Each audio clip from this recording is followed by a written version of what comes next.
For the UFC 263 pay-per-view, a huge stacked card that sees 11 championship fights of some of the best fighters in the world. And I'm super excited. A super huge card, and I don't think it's any better than this, especially kicking off the first 2 months of the year. We had a stellar pay-per-view last month, and I think this one's going to fall in right in pursuit. And we kick things off, well, exactly, and to the person who just came in, give me 1 second, because my chat screen isn't even up yet. Yeah, just give me just 1 second there, so I can get my chat screen ready. 1 second. Come on, load up so I can talk to the people. Alright, so here we go with round. Alright, what is up, what is up, Casey? How's it going, man? And JC Gamer, what is up? Welcome everyone. I am super excited. The Strawweight Championship is on the line. The champion Zhang Weili will defend against ranked number 5 Claudia Gadelha, and what should be an epic strawweight bout to kick it off. Now, for the first time ever, as I'm pretty sure, the women's flyweight division main event's a pay-per-view. Very rarely do we have any of the women's division's main event a pay-per-view unless they're like a big marquee star.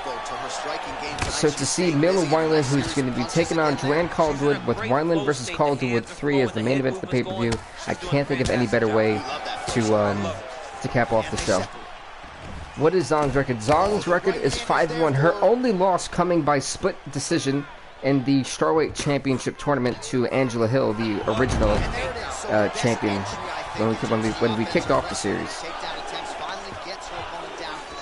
So yeah, no, this fight right here was a little bit of a shocking one. We couldn't necessarily find a viable contender for Zhang Weili, and Claudia Gadelha we thought was the one who deserved it. Yes, she has a 7-7 record, but she went from literally having a record that was ugly. I think it was like 2-5, or it was a very terrible record. And since UFC 3, she has kind of clawed her way back into being a prominent fighter and at least a prominent contender.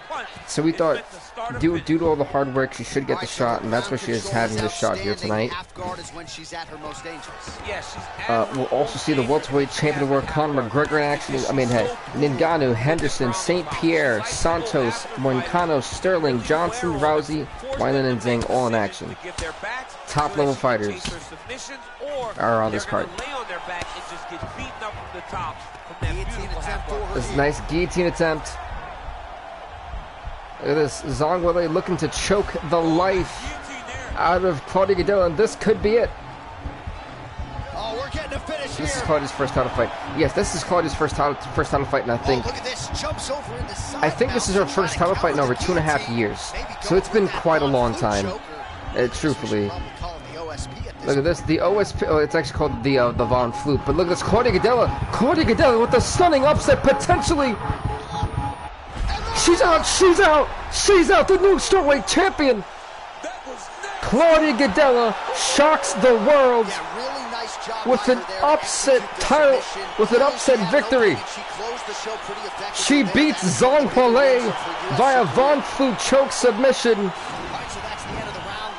And this crowd is shocked. Let's see this. It was Gadelha who went for the takedown. Right? She's gotten better. She did not have this skill set before.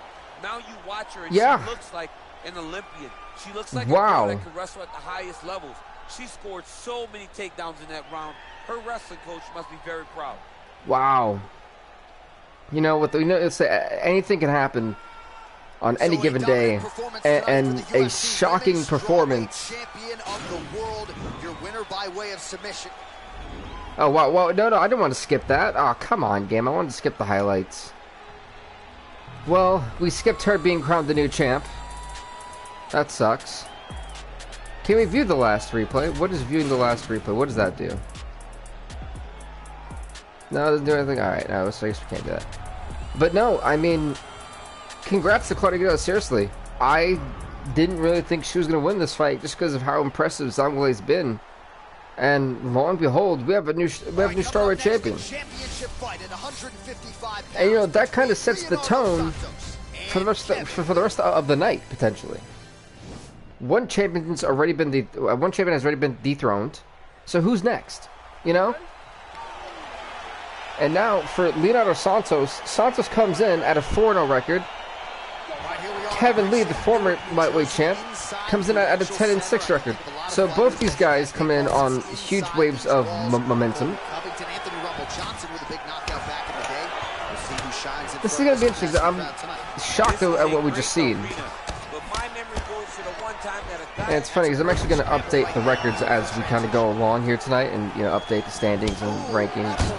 And I'll come out with the updated rankings after next week's UFC Underground. That'll be the last show of February. He's going for the armbar. He needs to move his hips back to cover. He cannot allow him on that angle. It's not looking too well for Kevin Lee. This is a very tight armbar. This going for the slam, and look at Santos' face when he gets slammed down to the mat. He's trying to put him in a mounted crucifix.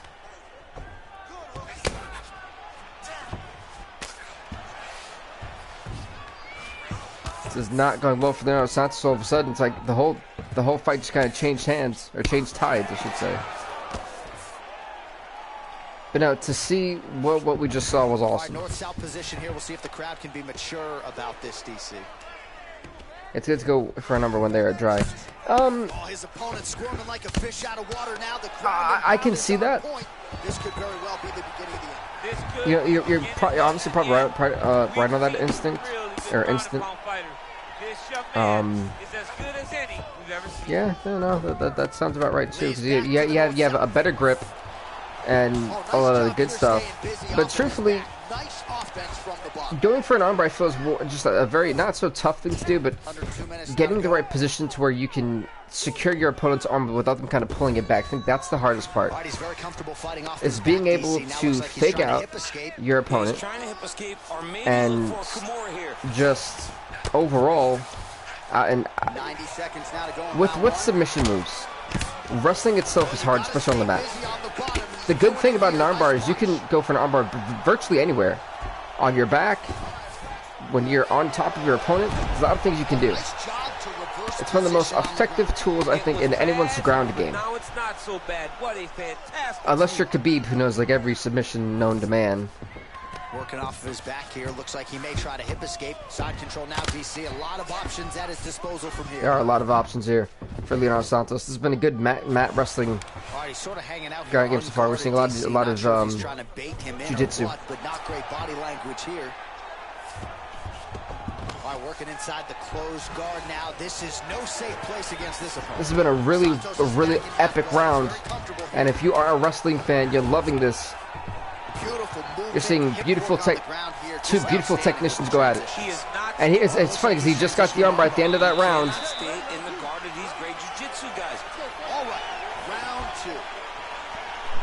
And Leonardo Santos' jiu-jitsu game is what's really helped him stay relevant.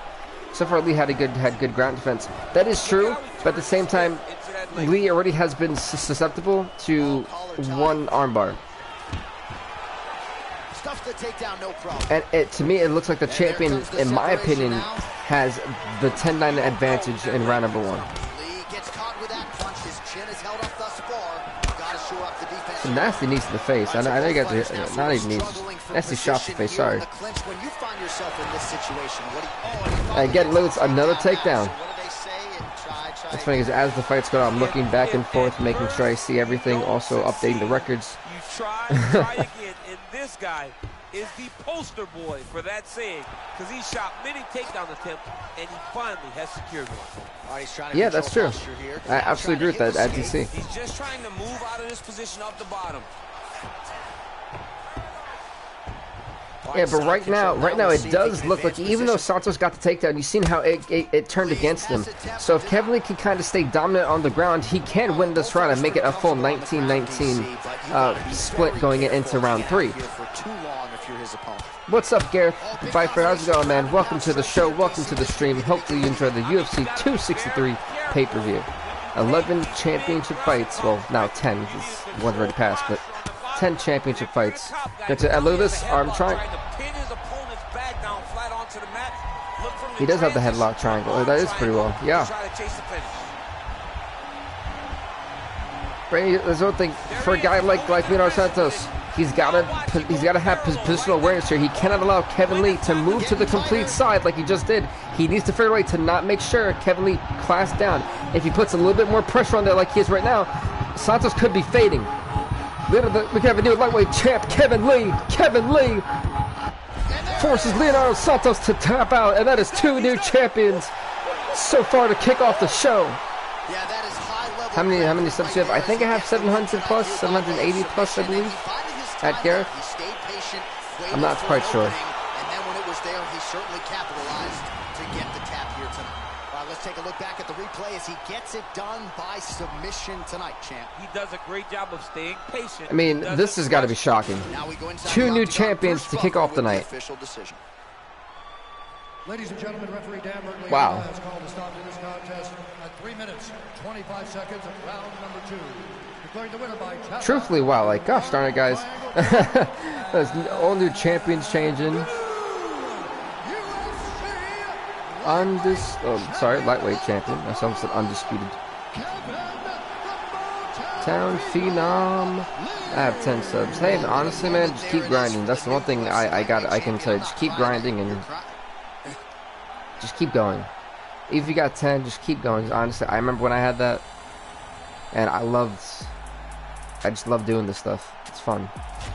Now, folks, the epic rematch: Dan Henderson, Tito Ortiz 2 for the light heavyweight belt. This one, and it's funny, like I said, when champions lost their belt, they did not get an immediate rematch. They don't. They have to now earn that rematch. Tito Ortiz went out there and beat down former light heavyweight champ Ultra Cook to get this opportunity. Imagine the pay-per-view every champ got derailed. If this happens, I will be shook. Because I don't think we've ever had that before, where every title changed hands. You know, that would make history at JC Gaming. That would make history, man. Oh my God, he just bounced off his neck.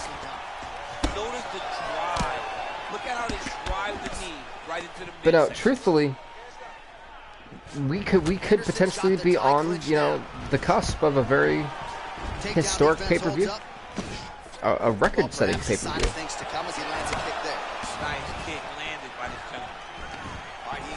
It was a nice kick landed indeed. It's funny, I'm still like updating the I'm still updating the women's strawweight division rankings while I commentate. I'm like, oh man. But an advantageous one for the offensive fighter.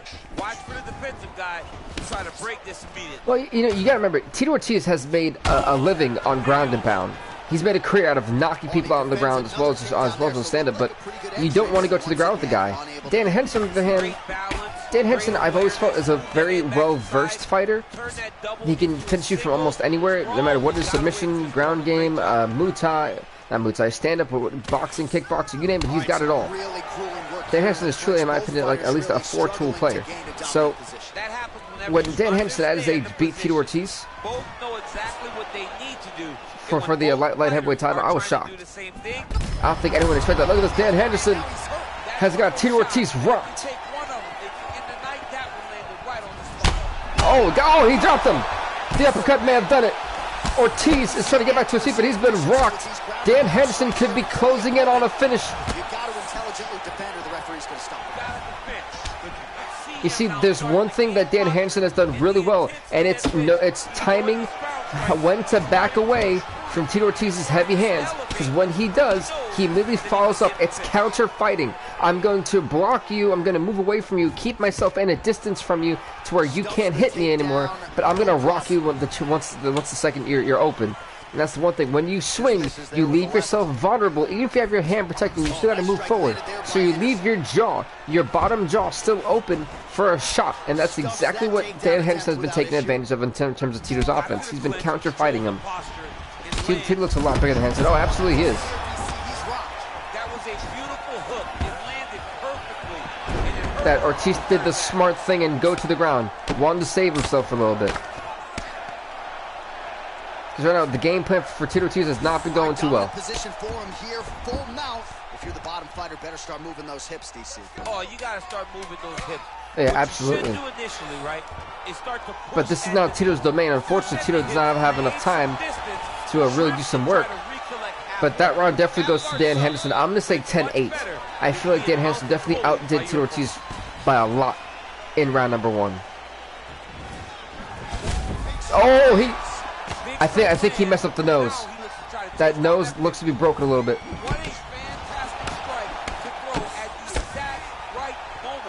And that's the one thing Dan Henderson has to be careful with. Those hands for Tito Ortiz are so lethal. Look at this. Henderson rocked Ortiz. He went for the takedown, got caught with an uppercut. Of what's been a 100-mile-per-hour fight. This is awesome, folks. Ortiz going for the takedown, but unable to land. These shots at it. Now it looks like the action kind of slowing down for a little bit. I mean, both fighters doing the smart thing. Both taking some significant damage. Oh, wait, look at this, Ortiz. He tried to go for the takedown and get stuffed.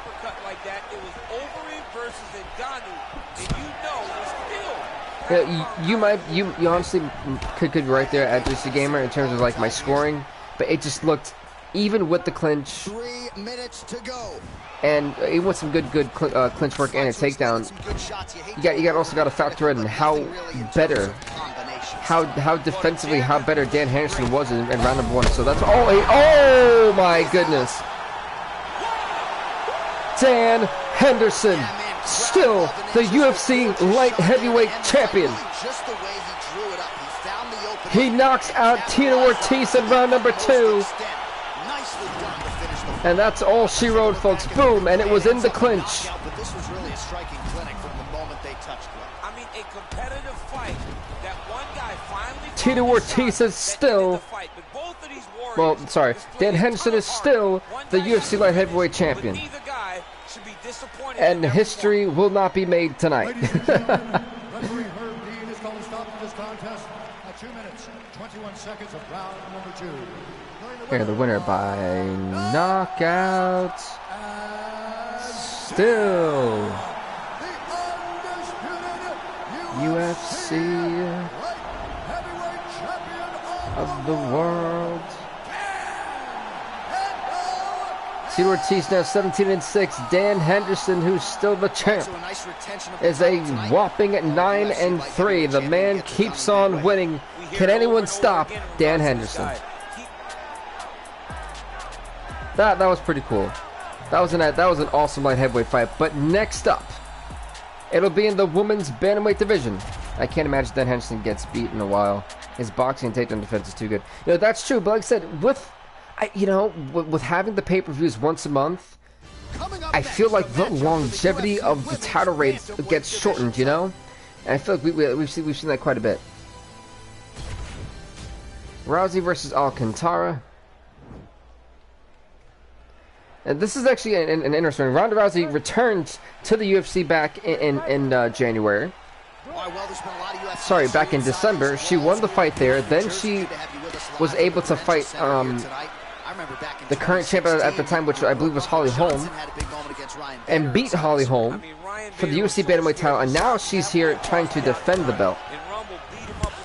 So I am really just looking forward to seeing the legacy of Ronda Rousey continue. But if she has a tough challenge, she's going against the undefeated Toledo Alcantara. And Alcantara comes in at a 2-0 record. She's made waves since her debut. And for Alcantara, this is the biggest opportunity of her career. She's getting a pretty rushed opportunity. I will be honest with you. But the fight committee thought she was ready, and I had no choice but to book it. So I'm excited for this. Good judo throw by Rousey. Yeah, I think we're seeing the best form of Rousey, if I'm being honest with you. She's focused. She's hungry. She wants to be the best champion in the history of this series. And personally, if she can, if she can dominate like this, I think she's on the right path. Wow, she got a title shot quick. She did. That was more of the fight committee. I wasn't with it. It was a 2-1 decision, but they really had faith in Toledo Alcantara, so we went with it. I said at times, with the way it's mean to other people who do it. So we have the voting system because if 2 out of 1 vote yes, the fight happens. So even though you guys may think I control all the fights, I technically don't, because it's by a decisional system. So that's why sometimes fighters get held off. It's just how it is. Real nice body kick land. Yeah, I try to make it as realistic as possible.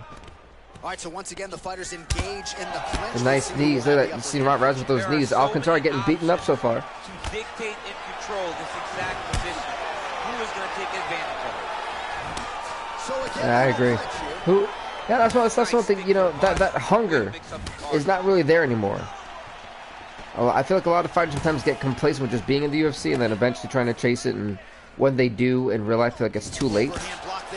By the way, I also want to mention Kevin Lee just ended the streak of Leonardo Santos. Just those of you who don't know. Oh, she's looking to set up Now that you head do. kick. No good. That is how you scramble, folks. It's funny because also Kevin Lee is now part of the 4-time Champions Club, by the way. What is Rousey's record? Ronda Rousey, give me 1 second to look that up for you. I believe Ronda Rousey has a... Oh, that's Khalid Alcantara. Alcantara could be dropping Rousey. Trying to figure out. I think Rousey's a really good record too. I know it's better than Holmes. Let me go look for that. Ronda Rousey's record is 16-7. She's a 3-time bantamweight champ. So yeah, that's Rousey's record. 16-7. Look at this, Ronda Rousey trying to thug and bug on Toledo Alcantara. Oh, perfect head kick there. That one landed clean. That did land clean, to be honest. The exchange, they exchanged headbutt. Yeah, oh, they were throwing bombs. No doubt about it. Those are some heavy shots being thrown, and they were connecting too. Which, man, that takes such a toll on you. This Rousey outstriking Alcantara 35-28 so far. Oh my God, man! When I see that, like the back of the head ragdolls, that can cause a sharp neck pain. And if you get hit hard enough, when you get back up and you don't protect it, you can get knocked out. Potentially, you know, your jaw can be broken. Pretty good right hand. I know a lot of people don't really look at that as a big thing, but it's a very dangerous place to be. Truthfully. Again in the clinch. Oh, she got her. She rocked it. This could be. Oh, she's down. Ronda Rousey's chance to finish. Can Ronda Rousey retain the bantamweight title? Beautiful judo throw. Alcantara trying to do her wise thing. Right. Remember, Alcantara is a jiu-jitsu specialist. She's got to be very careful being here in this position with her. This north-south for the champ. Went back to side control. Ground control type of situation, or are you trying to work for a submission? You can hit the north-south choke, which is this crowd chanting heavy for the one and only Ronda Rousey. Oxygen with the choke. It's a very difficult thing to finish, but it will wear on your opponent and can I do actually agree with what DC said there. Well, it was well put by DC. The snap off that jab was nasty. For her here, and this is a spot where we've seen her have a lot of wild success in previous fights. She has a tremendous amount of success in this position. That she does. Because she's so knowledgeable. But look at the shots, folks. These two are just hammering away on each other. She's posting and elbowing. She's building her posture and punching. She's gonna go for that armbar, and that's something. Look at that. That is what's put away so many fighters in Rousey's career. That armbar where she puts her foot to outstretch her arm that way you can't move. And she holds it while she just goes and starts to just choke you out. It's a very nasty position to be in. Well, she did not miss a single grappling practice during this training camp, and here's your evidence. Outstanding movement on the ground. She looks like a master. And we're going to round number 3. Great movement that she's showing on the ground. No, this is phenomenal movement that we're seeing from Rousey. She looks focused. This is probably the best form we've seen Rousey in. But she is going against a challenger that is young, hungry, and up and coming. clinch position. A lot of people have said she's the rising star of this division. All right, now Ronda Rousey has a chance to shut every one of them up. And look at this. Alcantara is hurt. Bring the cast, take the ball. The night's over. Left hand punch from the clinch. 71 strikes have landed for Rousey, 58 for Alcantara, and what is up, dumb flunk? It's exhausting. This is a position. Another beautiful takedown. Again, beautiful judo hip toss.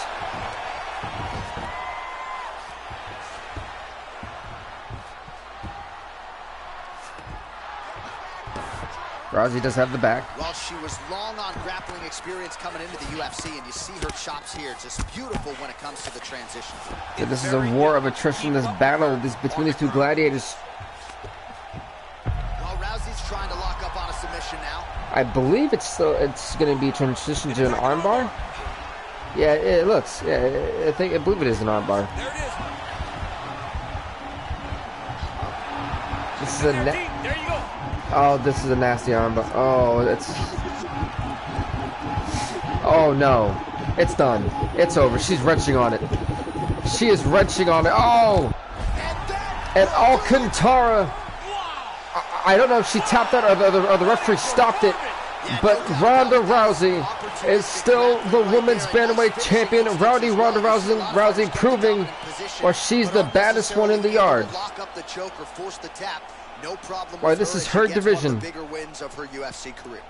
No one said one of the biggest wins, but a defining win in terms of when you have to go against her. You better pray. Pray. She did everything she wanted to do. You survive. Rousey was on fire here tonight. She went right to the Bruce Buffer now with the official decision. Congrats to Ronda on retaining the belt. 2 minutes, 33 seconds of round number 3. Declaring the winner by submission due to an armbar. And still the undisputed UFC bantamweight champion of the world, Ronda. Congrats, she's now 2. Yep, Toledo Alcantara is now 2-1, but Ronda Rousey is 17-7. The winning ways continue for the baddest woman on the planet, Ronda Rousey.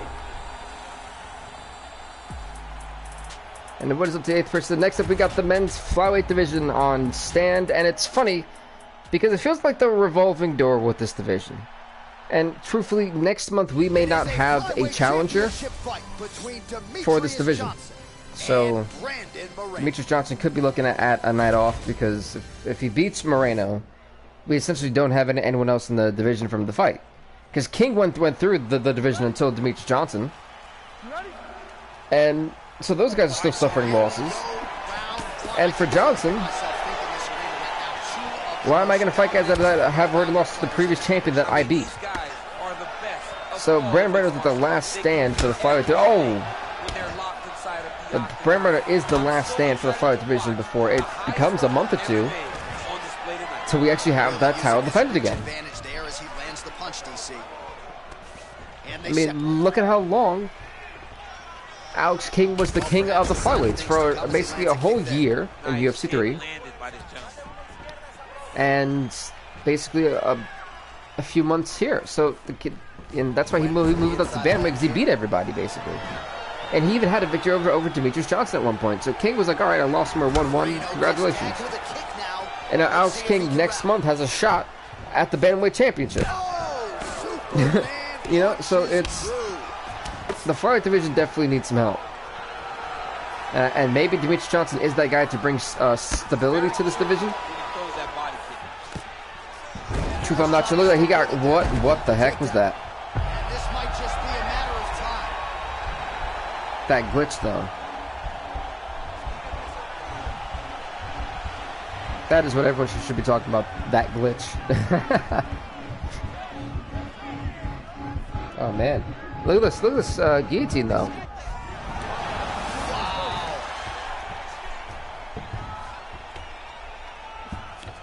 A lot of top pressure being applied here. All right, let's see. Demetrius Johnson, this is the one thing. On the ground, Demetrius Johnson is just lethal. So Brandon Moore's got to figure out a way to avoid being on the ground. He wants to keep it on the stand-up, truthfully, in my opinion, at least. It saves him from disaster. It does. Don't want to be there. It's very dangerous. But if you are there, you have to be winning. See, this is where DC speaks facts. Opens up so many opportunities for you to either escape or sweep. Couldn't have said it better myself. A lot of top pressure being applied here as he works out of side control. Yeah, AG, you know, you gotta love when guys speak facts. Nothing superficial about these strikes. Yeah, it's funny because do you guys actually want to see John Jones in my thing as a heavyweight? Like, I've been thinking about moving him up to heavyweight, but I was like, you know, let me see what they think first and see what they say. Because John Jones at light heavyweight has got an 8-7 record. So I don't think Jones is having the best time at light heavyweight. All the ground and pound strikes continue to rain down. The opponent better move out of harm's way. The referee's going to stop this. He better start to move, and when his opponent starts to pause. All right, so we're going to round number 2 here in this flyweight championship fight.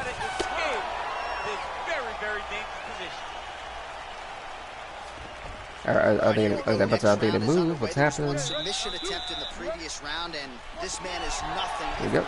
And if Alejandro Pantoja wins the next fight and DJ wins this fight, Demetrius Johnson, the Pantoja could be entering a rematch. That was a close fight. That was a really close fight. I loved that fight, and I almost forgot about that. Thank you for bringing that up, because now that's a case.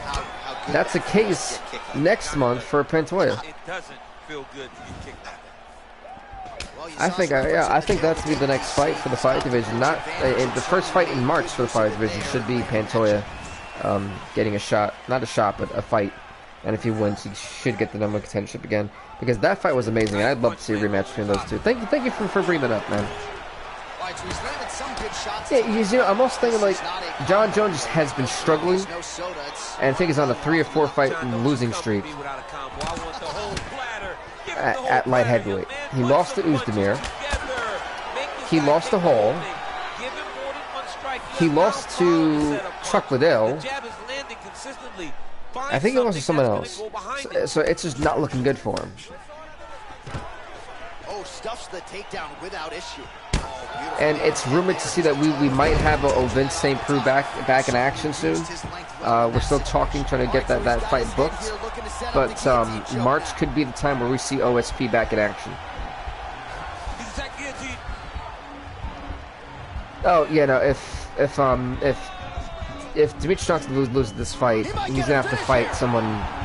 To be honest, if Demetrius Johnson does lose this fight, I think we could have a rematch next month between Johnson and Pantoja. I think that would be a lot more exciting and rewarding for people to watch. Look at this, Demetrius Johnson looking to try to put Brandon Moreno away. Demetrius Johnson with a Von Flute choke retains the UFC Flyweight Championship. And he is still the man. You heard it here first, folks. Wow. I mean, who could stop this man? Because I ain't got an answer yet. Truth be told, wow. Now we go inside the octagon. Bruce Buffer has the official decision. Ladies and gentlemen, referee Dan Mergliano's call to stop. Sorry, I apologize if you hear clicking. It's me trying to update all the rankings with like the quickness, rankings, records, all that good stuff.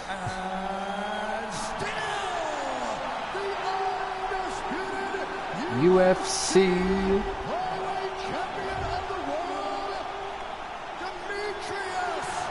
Mighty Mouse.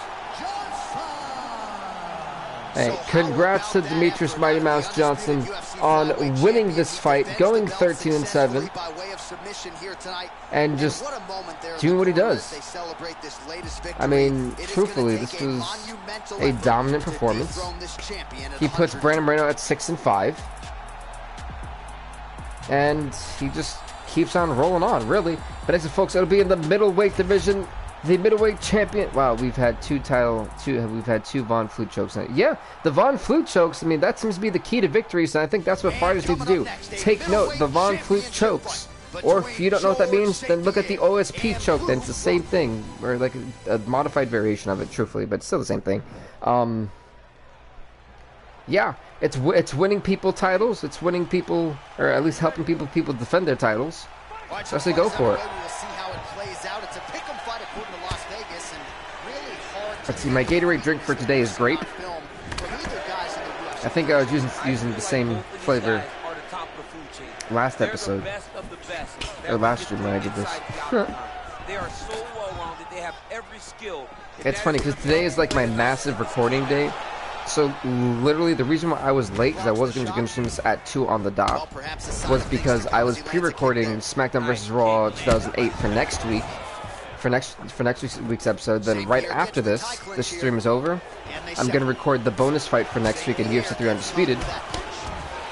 And then after that, I'm going to do Blitz League Football, 4 hours of recording right after that. So like, today's like my big heavy pre-recording streaming day, followed by tomorrow, which I have a DVD stream. So if you look at everything I'm doing, plus running a not running a podcast, but being also on a podcast as well, today as well, like I've got so much stuff I'm doing. It's probably like, oh my goodness, when's your break? Look at this though, the triangle choke. Look at this. George St. Pierre looking to put Luke Rockhold away with the quickness. Now, if Rockhold allows St. Pierre to move to the side, he could be in massive trouble here. He's got to be able to hold him there. Rockhold could be in trouble, but he's able to slip out. Right into side control here, DC. We've had 3 defenses and 2 title changes. I'm telling you, man, just never say never here in the UFC.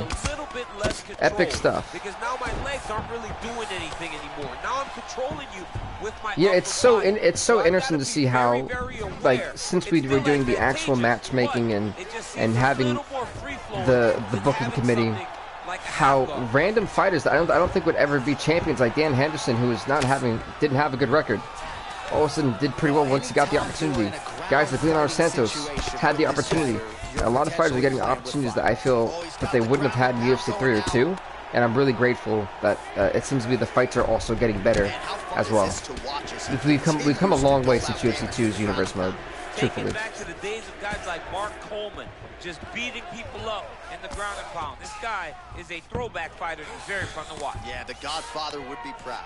So I think he's going for another choke. Yep, the headlock. And if you're not careful, you can get stuck in an arm triangle. Watch triangle. Yep, and the arm triangle should be coming in a few seconds. This is GSP's bread and butter here. Look at this. Look at this. Uh-oh. Luke Rockhold could be in massive trouble. He needs to get out. Can he hang on for 15 more seconds? Can he hang on? Luke Rockhold's out. Rockhold's out. Stop the fight. Stop the fight. Good Lord. Good Lord. Come on. Who's that? Herb Dean, man? That was out a while ago. But either way, George St. Pierre is still your middleweight champion. Let it be known, folks. Let it be known. I mean, that was George St. Pierre, everybody. The guy's a legend. Point blank, period. Ladies and gentlemen, referee Eve Levine has called a stop to this contest at 4 minutes, 26 seconds of the very first round. For the winner by submission, and still hit him with the Bruce. UFC. That's the fun thing about UFC. The champions aren't just the 5 or 4.5 star fighters.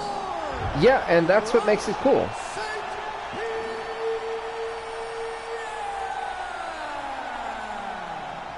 George St. Pierre pushes that record to 14-6. He puts Luke Rockhold to 12-8, and he is still the middleweight champion. The winning ways continue, folks. As we go on to the next fight of the night,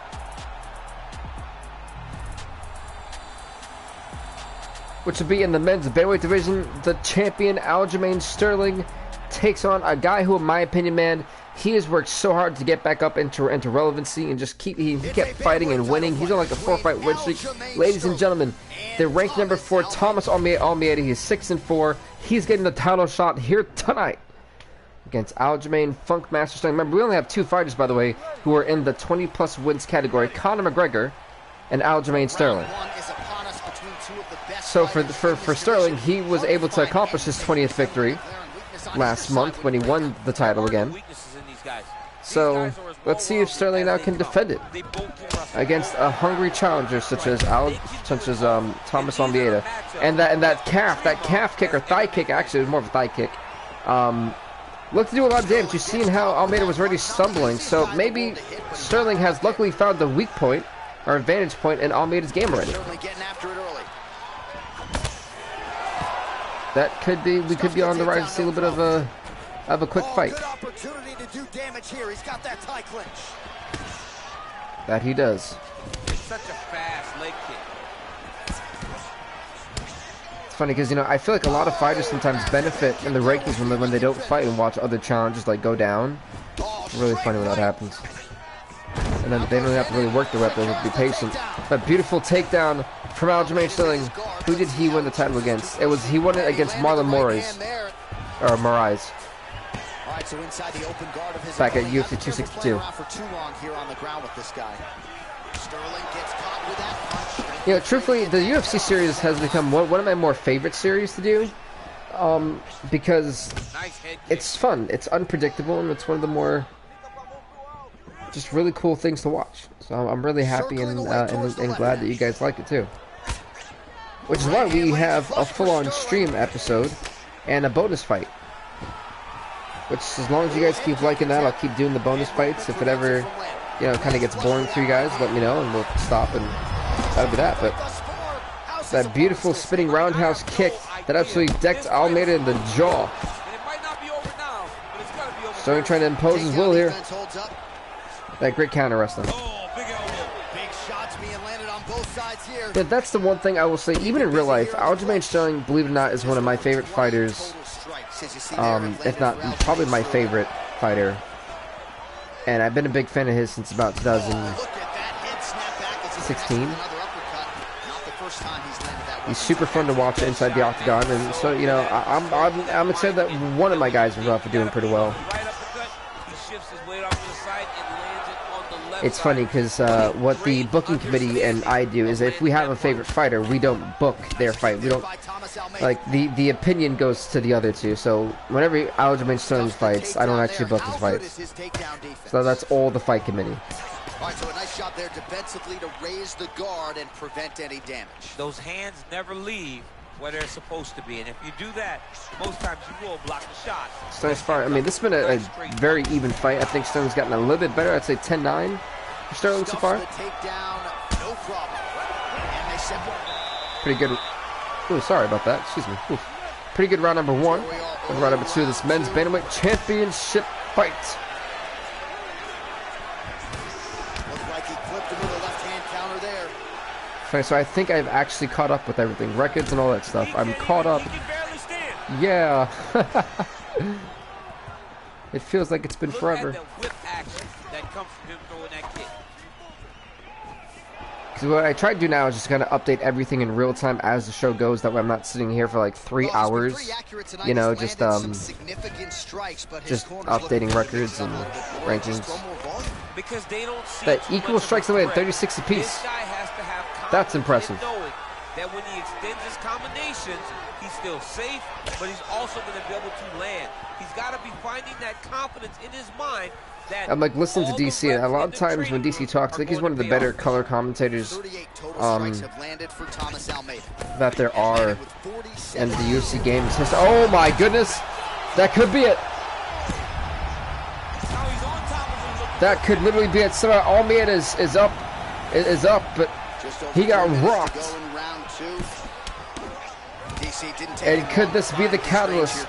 Could this be the beginning of the end? And now he's got that tie plump. Muay Thai plump. Starting to do some really significant damage to the body here. Another strike lands there. All right. You know, typically, I'm trying to admit, the men's bantamweight division never ever disappoints. They always have one of the best fights on any card, and they always kind of leave you kind of just like your breath is taken away. I'm not sure either. That was a little bit weird for me. What in the middle of the octagon? This is I have never seen. This is typically done when your opponent's pressed up on the cage, but Sterling has got this right in the middle of the octagon. That head choke. He might have been He might have been. Look at this now. Look at this. Omaree has got the champ stunned. Has got the champ rocked. Is this his chance to finish? He has taken control of this second round. Lands with a right hand. He has a commitment to kick. Woo, what a shot. Look at this. He dropped him. Oh, he's hurt bad. He's hurt bad, John. He's got to press him. Omaree is hurt bad. Whoa. What a kick. Oh, he caught him. He caught him. Right now, Sterling was super lucky he was able to recover from that, because I thought he knocked him out. Man, what a fight. And there's a takedown attempt. By single collar timeout. They continue to exchange. Sterling gets hit with that hook. He's got to be careful here. There's a couple times in round number 2 that Omaree I thought could have finished the champ. We go to round number 3, and I think the title may actually be slipping away from the champion's grasp. I'm just saying that if we hear ends new, I wouldn't be surprised anymore. Just misses with a left hook there. Stuffs that takedown attempt without issue. Effective punch there by a defensive Almeida. I would have liked to see Almeida be more aggressive when he hurts. Yeah, Sterling. I mean, I just... Oh! Again, he needs to try to finish this fight. He has kept dropping him. Those kicks have been the one thing that Almeida has not seen coming. He's got to figure something out. Maybe Sterling needs to be more aggressive too. Oh, nice job using his strength there to posture up. We'll see what he can do. Maybe if he can keep the ground and pound going, that could be a good thing. He was on the right track. Let's see Almeida be more. No, truthfully, the armbar. We know he's won at least 50% of his fights by submission. This armbar has been applied, and Thomas Almeida could be in massive trouble. This Aljamain Sterling, he's got the arm. Can Almeida hang on, try to figure something out? Almeida taps out, and Aljamain Funkmaster Sterling is still your men's bantamweight champion.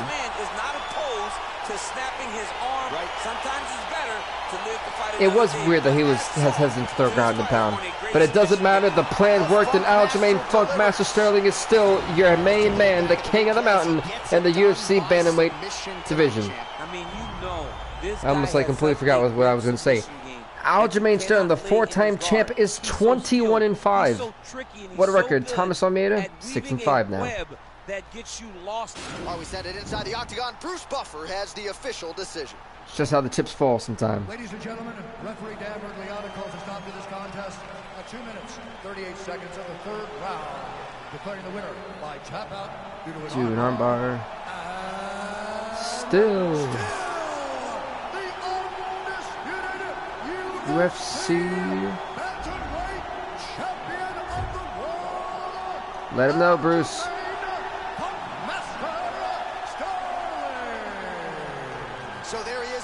Well, congrats to Aljamain Funkmaster Sterling on keeping the winning ways going. What a record is right.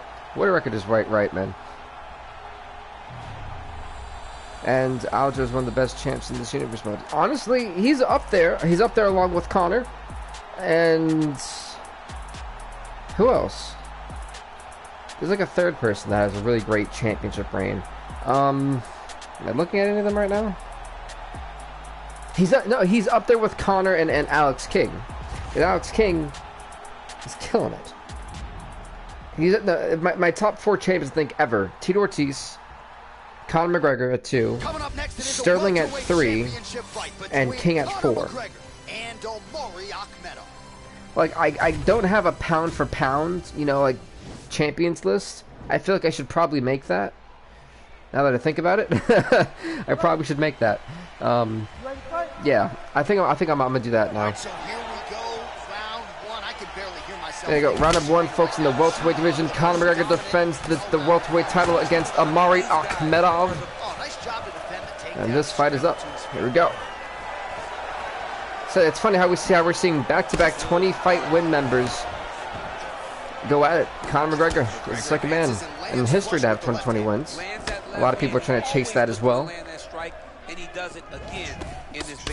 And only Aljamain Sterling and Conor McGregor have been able to do that. So kudos to them on that.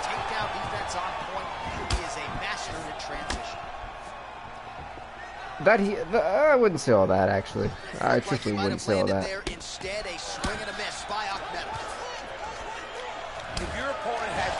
Oh, man. Gotta love it.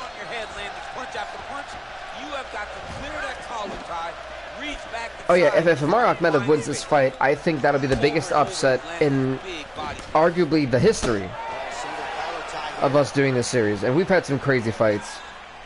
We've had over, I want to say at least 500 fights, almost. I didn't... No, not over 500. Maybe, I don't know. That's really a tough one. We've had a lot of fights in UFC 2. Because what we used to do with UFC 2 is we would do it twice a week. I remember that. Twice a week for UFC 2. Wow. We did that for a whole... We did that for half a year, I think. That was nuts.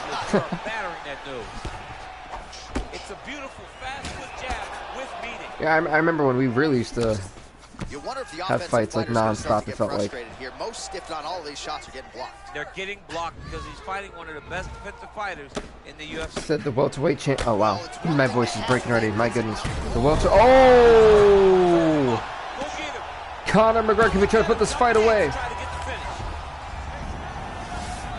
He dropped Akhmedov hard. Playing on the ground with this guy, you don't want to mess around for too long. Kind of not trying to throw any punches right there. Okay. Great position for him here. He's got the full mount. See if he can get that ground and pound. It's funny. Conor McGregor knocked out Gilbert Burns to become the welterweight champion. It definitely wasn't an easy task for him. By the way, the man just rocked and rolled. But it can change in a matter of seconds because then they can be gone. He's got to drop his hips. And it was a great return for Conor too. Oh my goodness, he is absolutely mauling this guy's face. My goodness, can Akhmedov hang on for 25 more seconds? It is interesting that Conor's fighting ground. We typically don't see it. Conor's more of a stand-up guy. But I think for Conor, he realizes that I think he knows he has a little bit of a better skill set, truthfully, than Akhmedov, and he wants to take advantage of that. And especially to all the critics who don't like Conor's ground game, since he's pulling off a ground game and it seems seemingly effective, I think it then makes something for fighters to circle and think about. Like, alright, maybe he does have a ground game. Maybe I should actually prepare for that. So I think for Conor, this is a really smart thing if he is to beat Akhmedov, and then it'll have your next couple opponents have that in the back of their mind that I should probably prepare for his ground games. I don't know what he's going to throw at me. Remember, Conor is a very unorthodox fighter. That 57 strikes have landed for McGregor, 16 for Akhmedov. That is a horrible total for Akhmedov. He needs to come back, and needs to come back fast in this round.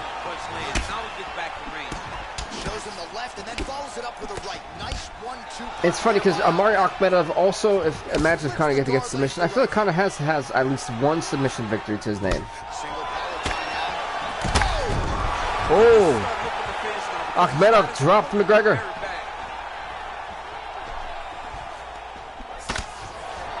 Now goes in and secures the takedown.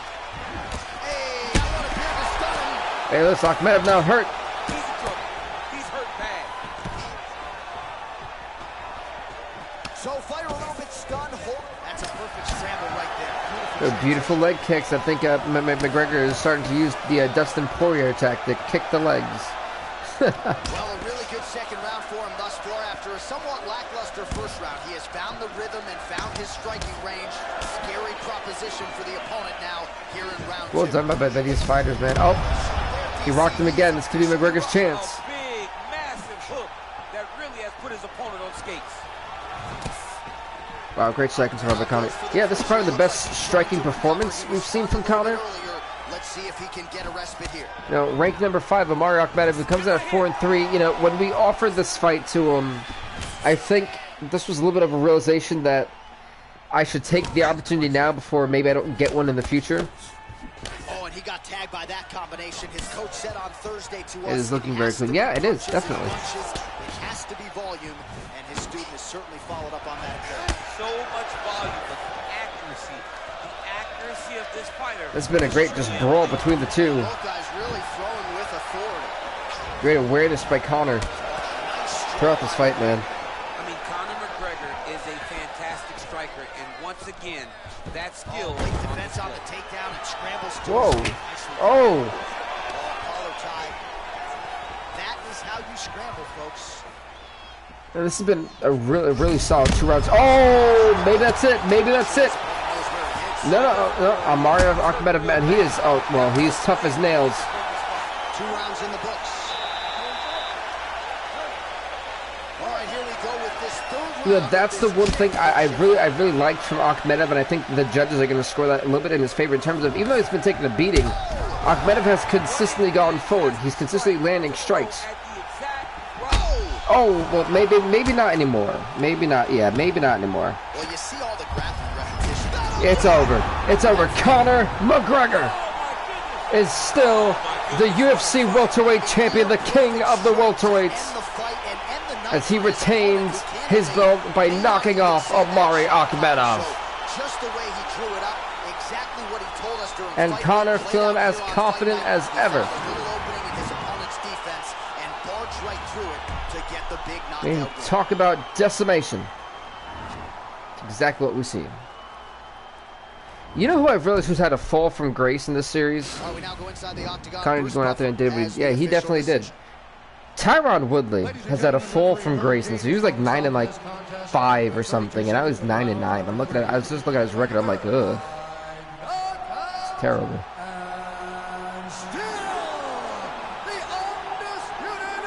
UFC champion of the world.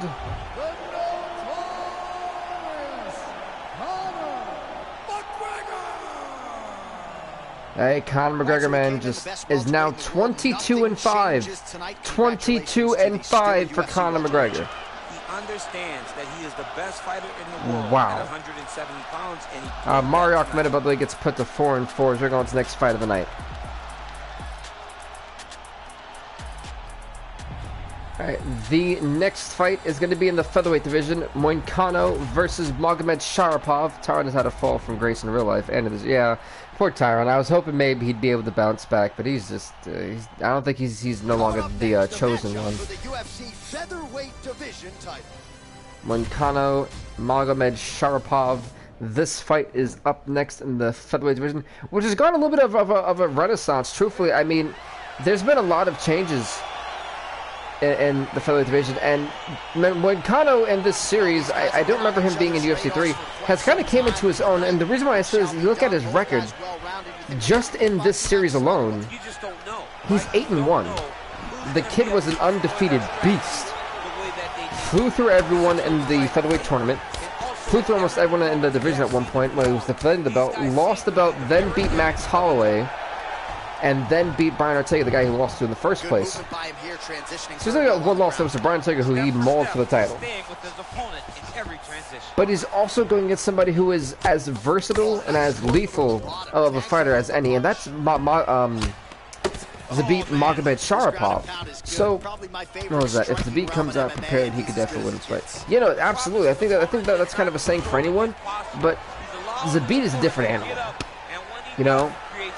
And so I think Moin Kano could be in a very difficult fight here, and I hope that he didn't underestimate the ability of Zabit. Well, you got to be working off of your back. He's certainly doing so here. Nice punch. You know, it's funny looking at the rankings that Zabit comes in for this fight. He's ranked number 2 in the featherweight division at 5-3. So he's got a tough task of dethroning an 8-1 fighter who flew through the best of this division.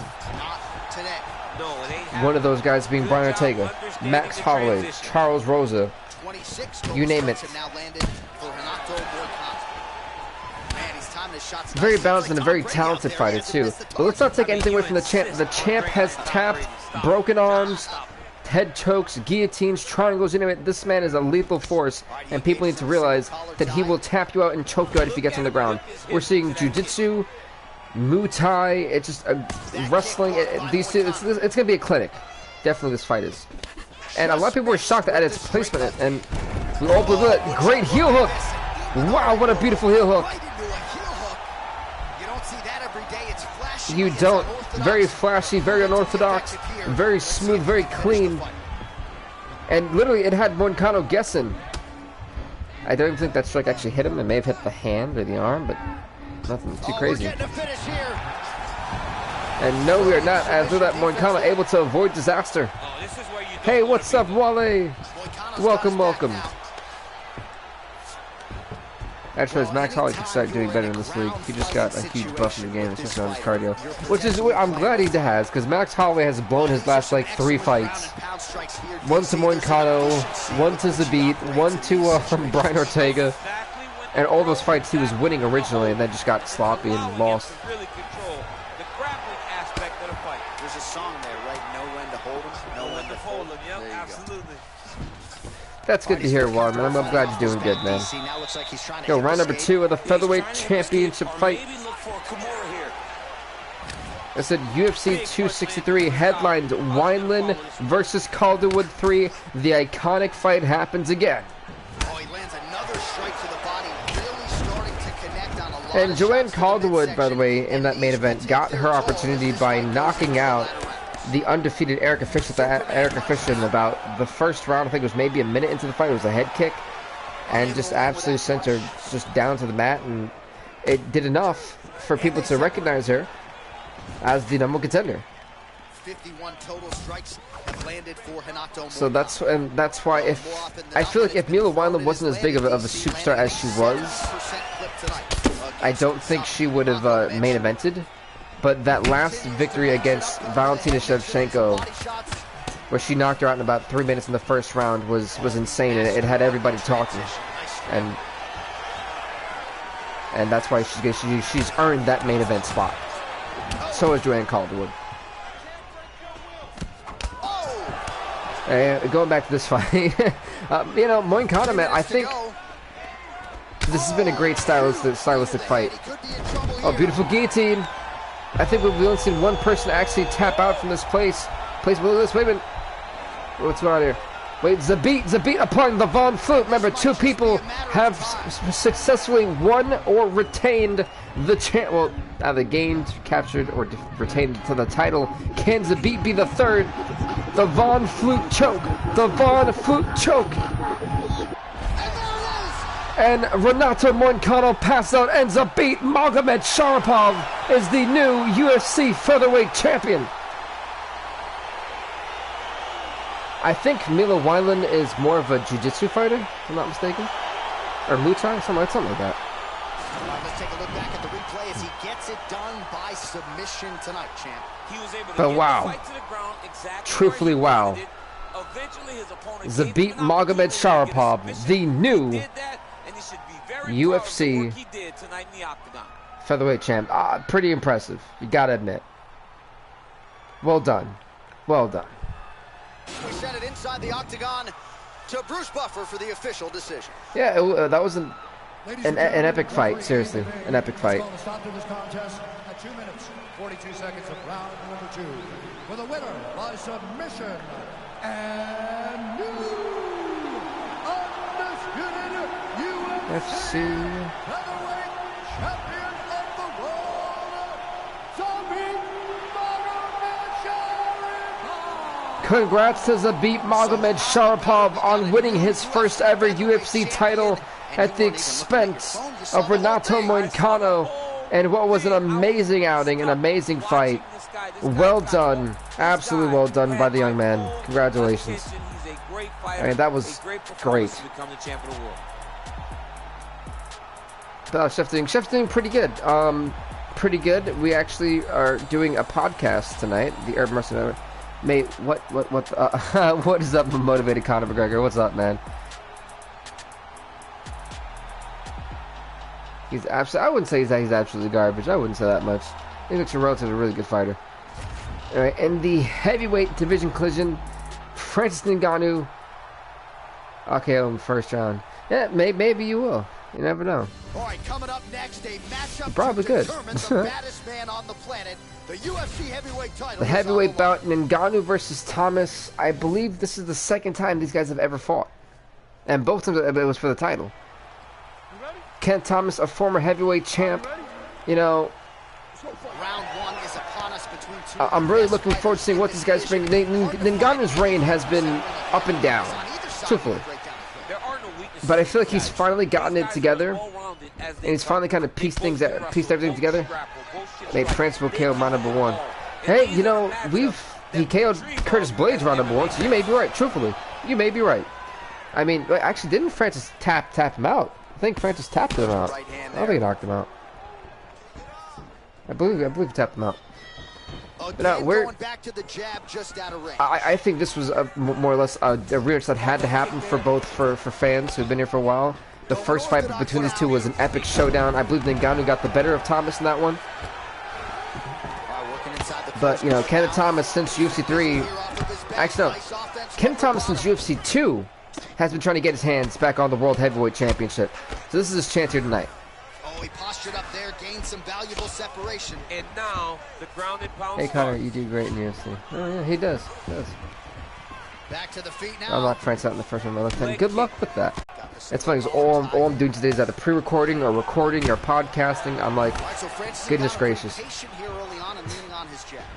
When you look at a guy like France, this heavyweight bout, expect there to be a knockout. I can't see this fight going to submission. You got two knockout kings with immense power. Of course, Francis Ngannou, I think, hits with the power of like a F-150 hitting you. It's some crazy number in there.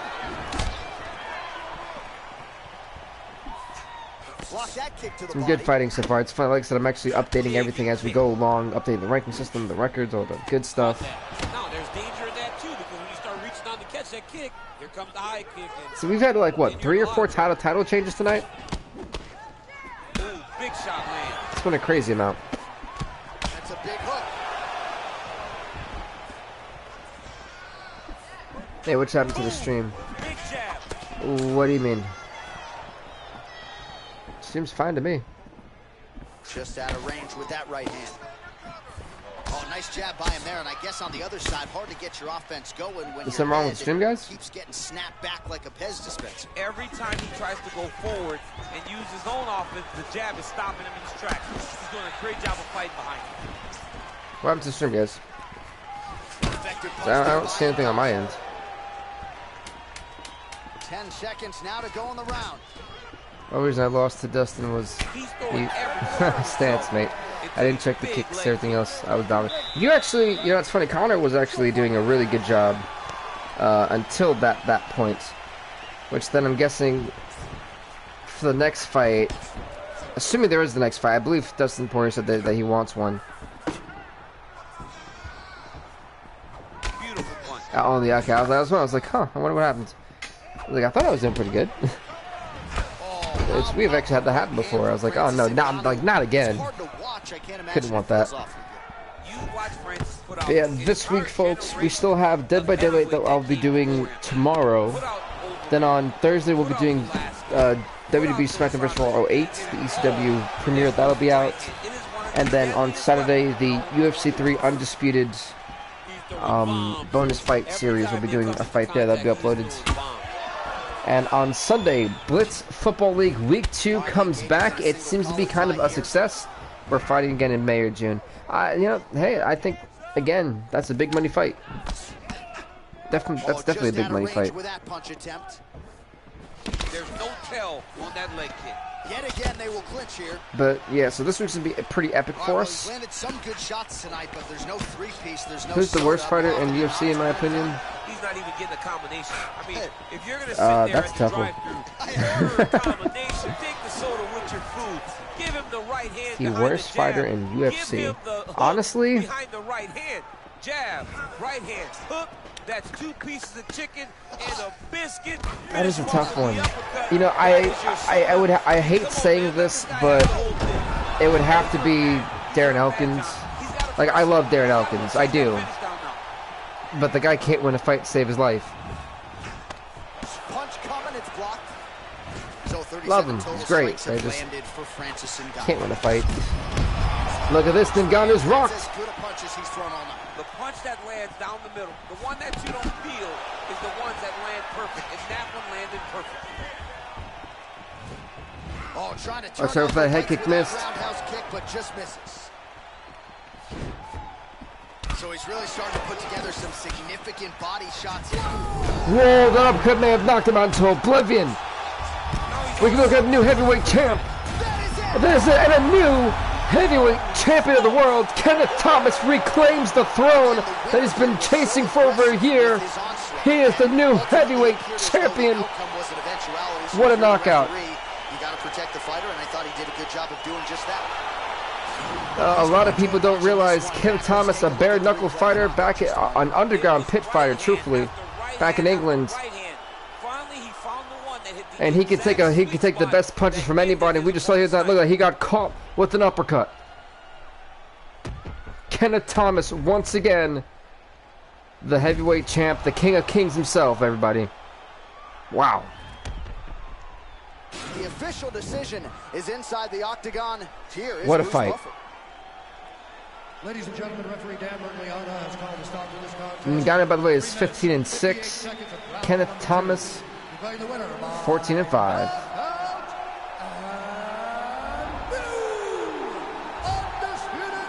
UFC heavyweight champion of the world, So how about this? We have a new Hey, congrats to Kenneth Thomas, man. He is the new UFC heavyweight champion of the world. It was on fire. The king of kings himself. He actually tattooed that on himself. Might as well call him it, right? The #1 heavyweight. I mean, wow. And that is not it, folks. We still have one more fight remaining. French should fight me in lightweight. I would love to see that, but I don't think that's possible. That is so much of a weight cut. That's a massive weight cut. All right, coming up next, a matchup for the UFC flyweight division title. All right, folks, we're here at the main event, the Women's Flyweight Championship. The star of the show, Mila Wineland, defends her belt against Joanne Calderwood, and Wineland versus Calderwood 3. The main event of UFC 263 is underway. What is up, Jackson, man? Welcome to the show. You're just in time for the main event of the pay-per-view of what's been a phenomenal pay-per-view, something I don't think anyone will forget for a while. Yes. Jackson, yes. But the good thing is that it'll always be on replay, so you don't really miss it. You just kind of miss it live, you know? Great vision, great defensive instincts by her there as she continues good shots. to block. The majority of these shots coming her way. Her hands are always where they're supposed to be. Game of inches right there, boy. Wow. That was a game of inches, absolutely. See, both these fighters, you know, of course, Mila Wineland getting the better of Calderwood twice. Nice job by her there. Wineland was the one who dethroned Joanne Calderwood when she was the champ. And now, for the second time ever, Calderwood comes in at a challenger against Mount Wineland. And these two went on for a full 5 rounds. The first time they fought. So maybe we're in for a treat. Oh, nice flying knee to the face. She is such a diverse striker that big strike landed, and it looks like she's going to finish this fight. She honestly probably will finish the fight, truthfully. Back and forth we go. An epic an epic back and forth fight. My goodness. So just over 20 total strikes, wow, which have landed for Joanne Calderwood. President Mike also trying to update the heavyweight rankings. I'm almost done. That'd be nice. There we go. There goes that. All right, awesome. She's getting knocked down in the second. I don't know. A lot of people always count Mila Wineland out, and then they get surprised when she wins. Tie clinch for her here. We'll see what she can do with it. And they separate. Big body kick land. Nice punch lands over the top. Has the gravy for Mila Wineland run out potentially? So again, we find ourselves good stiff shot. Clinch, where there are obviously no shortage of subtleties and nuances. A lot of motions in here. So this is the first time the women's fight division has ever main evented a pay-per-view. And the funny thing is, this is also Mila Wineland's first shot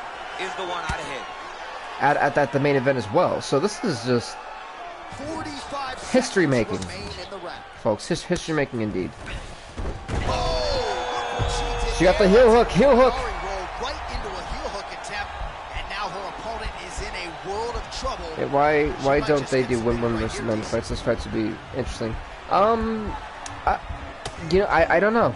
I don't know if they'd be interested. I feel like they'd be more of a mauling. I don't know. I don't think I'd actually feel comfortable watching that fight. Watching men and women in like mixed martial arts fight. So the submission attempt right at the end of the round, saved by the bell, back to the stools they go. We'll see if she can. There goes that, the motivated CM himself, coaching. Nice strike. Coaching Joanne Calderwood. Beautiful scramble by her there. Yeah, definitely saved by the bell, absolutely. Nice leg kick land. She works the body as well as anybody in this division. Another strike there. And these beautiful kick to the face. Oh, that was a stiff jab. That's significant strikes landed in round number 1. 24 for Mila Wineland. Now she's got the Muay Thai. You know, we don't know what is, but these two always seem to bring out the best in each other. And it's always a money fight every time you see it. Battle for position here. This punch lands. Caught that kick there. You gotta like that deep. Well, she caught beautiful trip. Now goes for the takedown. So a nice reactive takedown there. That's one thing Joanne Calderwood's got to do. I guess not. So she's got to be very careful with these type of transitions and scrambles on the with Mila Wineland. But never mind. It seems to be that Wineland is just moving all over. So go to side control.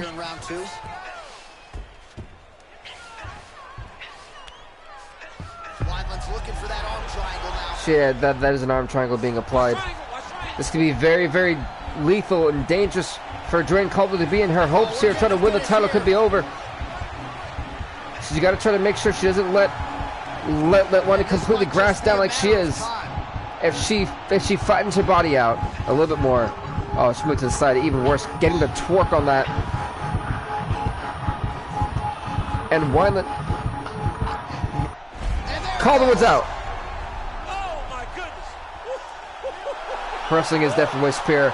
And Mila Wineland is still the UFC flyweight champion, the superstar, the megastar, the queen of the flyweights is on fire. Mila Wineland pushes her record to 10-2, and the UFC with another successful title defense, taking out Joanne Calderwood. She is just unstoppable. Wow. Now to Bruce Buffer for the official decision. Ladies and gentlemen, referee Herb Deans called a stop to this contest at 2 minutes, 53 seconds of round number 2. Declaring the winner by submission due to an arm triangle choke. Congrats to Mila Wineland on successfully winning this fight and retaining her championship. I mean, who is going to stop her? Who is going to stop Mila Wineland, folks? And don't get me wrong, we still have the awards to do. And you understand that you will have to be on your game or you're going to be turned away. Tonight she turns away another worthy challenger and remains she can't be beat. It looks like she cannot be beat at this point. Truthfully. Anyway, folks, the awards, here we go. Alright, so performance of the night and fight of the night apparently went to McGregor and Magamet. Performance night submission went to Sterling. Do I agree with that? Let's see. You know what? I'll agree with that. Alright. So with that being said, everybody, thank you guys so much for watching. Please do leave a like, leave a comment, subscribe to BVTV, and we'll see you next time, everybody. Stay off the hook.